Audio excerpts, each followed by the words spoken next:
You sent me a DM a few days ago.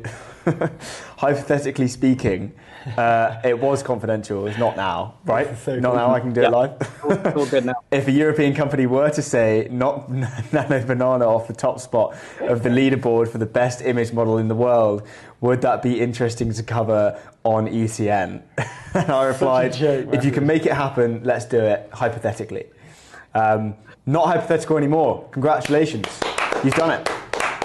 Thanks. Well done. It's a tribute to the team. The team worked really hard. We've been spending a lot of time in packaging design, very technical space. You know, you've got packaging all around you. Getting designs that actually look and feel great with the detail is very difficult.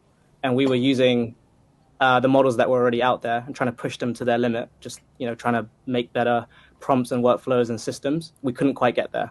And so when I was out in San Francisco, had a really inspiring chat with someone who was my classmate at OpenAI, who gave me some time and taught me a couple of things. And I thought, okay, maybe we can see if we can push our own models even further and see what we could build. And so, yeah, I submitted our model to the leaderboard and I messaged you saying, I think maybe we have something, but of course we don't know until the results come out. Mm-hmm. And now the results are out.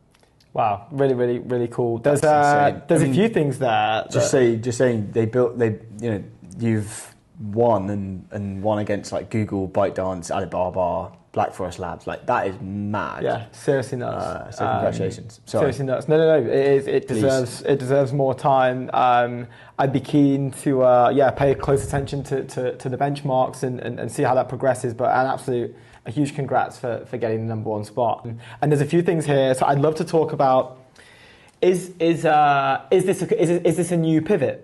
Is this like a new focus for the Sourceful team? Because I know that there was an element of image generation for like packaging, right? Like this was originally decreasing emissions for supply chain lines. You did a C, then an A as well. Are you staying within this realm, or is this going to be we're just going to pivot to like specifically image generation for in the AI space, or is it package image generation still? With that goal of CO2 emissions? Yeah, so we had focused entirely on packaging design. Really like we were with the manufacturers trying to work out how we go from a concept that you might have for your upcoming merch line that would be very successful, trying to get that all the way to manufacturing and how to nail the details, because you create this very detailed PDF with loads of layers, and the manufacturer has to go and break that down and create a printing run. And when we worked on the editing world, we were really focused just on packaging. But then when we started to benchmark it, it actually started to do really well in non-packaging tasks. So whilst I'm here talking about the model, the team is in Manchester really quickly upgrading our website. So in the next couple of weeks, you'll now see logo design, mood boards, photo shoots, basically all of the things that we thought we would do eventually. But now the model enables us to do that earlier. And it won't just be Riverflow. Riverflow 2 is coming in a few weeks, and we're going to keep going, and also moving into images and video. So we're really excited because e-commerce companies have been coming to us saying AI is coming everywhere, but how do we access this? The model doesn't give us enough quality. How do we get higher quality in one place? So really excited for that. Yeah, that's fascinating. I think there's a lot to say on like being in your niche and like owning that niche, right? And so you guys have obviously owned the packaging niche, and you've got existing customers there, and it's kind of like especially with this kind of general AI boom, niching that down into what you guys are obviously amazing at is like such an opportunity. And obviously like you're now front runner in creating things like this. Is this like it's almost like a distribution play for you guys as well, essentially, because there's another value add to your whole product? Yeah, absolutely. And right now it's packaging, then logo, then brand, but actually we will learn how to create all sorts of media. Yeah. So I think that's where it's really interesting. And the real focus is how do I keep your brand consistent, which is much harder than it sounds, because it's not just about putting your logo on things. It's about understanding the sizing, the color, how does that fit in with the overall aesthetics of your product? And that then leads into billboards and leads into TV campaigns and everything else. So the size of the prize is actually anything that you need to brand and stay consistent. But we're starting small, going after design tasks, generation, editing. Half of our users are designers, and I think we want to make sure that designers feel like this is a superpower for them as well, where they can then take it back into Photoshop and Illustrator and make it perfect. Yeah, seriously sick. So what are the next 6 months like for you guys then? Right, you've hit this milestone, you've hit this achievement. Surely, I'm assuming some inbound from this, or people will be recognizing the fact that you've achieved this pretty hard thing. Maybe that's like a catalyst to get some momentum moving forward. Like, what does it look like internally? What do the next 6 months look like over at Sourceful? Yeah, so on the platform, we want to service the millions of people that are creating their own brand. They have a team of 1 to 5 people. They want to get going. They want to have a logo. They want to have packaging. They want to be in the shelves and retail online. That's where the product will continue to get bigger and better. But we've also now had lots of inbound from bigger e-commerce groups. Turns out they're also processing hundreds of thousands of images, taking photos, editing them. It's very manual, very, very slow, very expensive. And then we also have some very early conversations with some bigger platforms that aren't in packaging, but would like access to the best model in the world. And so, we're excited about understanding, exploring all 3. We do have Riverflow 1.1 coming next week, which is a speed update. Riverflow 1 Pro coming out tomorrow. Riverflow 2 coming out in 3.5 weeks. So I haven't been sleeping much. Let's just put it that way. Proper founder mode in the trenches. That cadence is nuts. But I think unfortunately, or fortunately, however you want to look at it, it is required in this specific space when there are like benchmark associated sort of like accolades that validate what you're building. Like, it's incredibly important to constantly stay on top of it, right? Because these things move pretty quick. When we were at Convergence doing browser-based agents, like part of and I've said this many times, like the thesis was like we weren't really worried about someone catching up. It was about someone completely leapfrogging us. We had like agentic tasks that we were modeled on.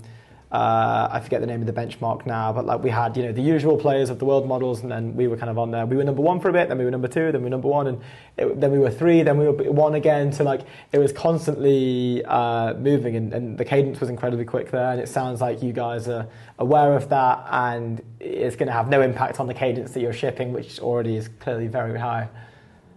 Yeah, I think one thing is on the benchmarks that there is this general benchmark, right, which is hundreds, thousands of these different image tasks, but then there are like specific benchmarks for e-commerce. So I do think over time, we may also need to have e-commerce specific benchmarks. So take a perfume bottle, create a video ad that makes sense. That's very different to coming up with something from scratch. So I think we would also like to say that benchmarks are great, and we may also need to come up with ones that are relevant to industry. We want to stay in e-commerce and brand creation. Yeah. And then like team size, we've not discussed this. What, is this a large team? Is this a lean team? What's the focus there, and what's the split as well? 12 people, half in engineering, and we work with. I mean, if you include freelancers and contractors and partners, it's a much bigger number, probably like 50. But in terms of the core team, it's a very small group, and I do strongly believe that in the age of AI and R&D, like you have so much more leverage if you can stay lean with a very like empowered high agency group of people and have a great life in Manchester. Although I think I might be traveling a bit more these days. No, that's so funny. True. With this kind of new thing that you're doing and not necessarily pivot, but like the new and exciting like things that you've been able to do with everything that's happening in AI and tech and large language models and stuff.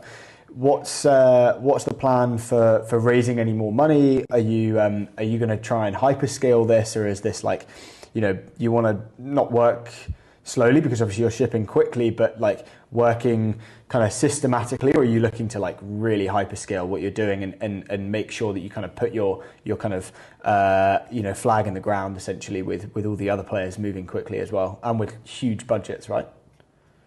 I think there's a difference between going after general like image creation where everyone's going for like, lowest cost possible to actually solving real revenue driving use cases. And where I would say, I'm more realistic because I've come from e-commerce is that, are we at the place where you can put a product image in and get a perfect video out that you're going to spend $1 million on YouTube for? I don't think we're there yet. And so I think the moment when you decide to really hyperscale it, you need to make sure that you're going to be able to deliver the user outcome at scale. I don't think we're far away though. So I think you need to get ready for it. And I think that image generation, I don't know if you've seen Nana Banana, of course, all of you played with it, but like some of the things it can do are really superhuman, really like it would take days to do it. But then some things it's just really bad at. And so we're still in that stage of making sure that trying to make sure the intelligence is uniformly better. So we're getting ready, but not today. Interesting. So, like, do you see a world where in your niche here, this was going to be as simple as I've got a product, here's a photo of my product, chuck it into the thing, like, can you create me packaging around this and it will generate a video? Or is it more like you're designing the packaging around those products?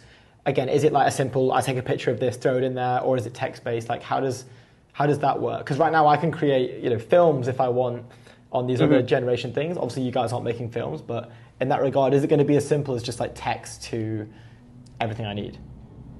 This is a bit about the kind of taste debate of like, who has taste, who doesn't have taste. But, really, branding, you could have a definition that's like the gut feeling that someone has when they look at your product or service.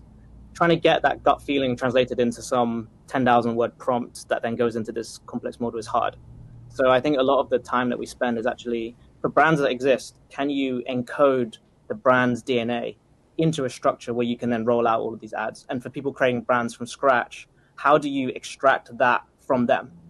Everyone's got a story. I was out in SF meeting people creating consumer brands. There was a amazing person creating a kaya spread on bread, a Malaysian brand, and it's like that was their moment at childhood. That was their happy moment. But then when it comes to writing a prompt, how do they write that prompt? Like how do they provide those reference imagery? So just like any great design process, you need to find a way to extract the hidden gems out of the person's head. And so most of our platform is pre-image generation. If you try Sourceful, most of it is like 12 questions to really try and get the essence of it, and then it goes away and thinks and comes out with the design. So I kind of think that image models will get better and better, but they still can't mind read. They can never mind read. Yeah. You still need to find a way to get context out of someone's headspace or their mood board or their team into these applications. So that's a big ongoing problem. Yeah, that's interesting. And I guess that's a increase on quality of output then, right? The more that you're niching down and interacting with this model at first, like the better that the output's going to be. And is the plan to slowly lower that over time, or? I think over time people get better at communicating. I think I'm a software engineer, so when you first started prompting ChatGPT, it was a little bit of an awkward, like, what do you write, what do you not write? Now we use Devin and Cursor and Claude and all the time. You get quite good at understanding how to prompt, and so I do think that over time it will get faster. People will just talk to it. Lovable has the microphone, so I think that having a conversation with AI becomes more natural. It will take time. There's a high amount of resistance, right? But I think it will get easier and cleaner and safer. Yeah. Why build in Manchester and not London? I think there's a lot of talent. It's got one of the best universities for computer science. We actually relocated some of the team that had previously lived in London to Manchester. No way. Obviously love London from here, but Manchester also got great coming up city life, great parks and recreation, but also amazing university, lots of great research here. And so we're happy to build, hopefully, a differentiated tech research company out in Manchester too. Wow. Really sick. I love that. Cool. I'm a huge fan of this. I've never heard. I've never heard of people doing that. As a Mancunian, I'm pro that. So respect.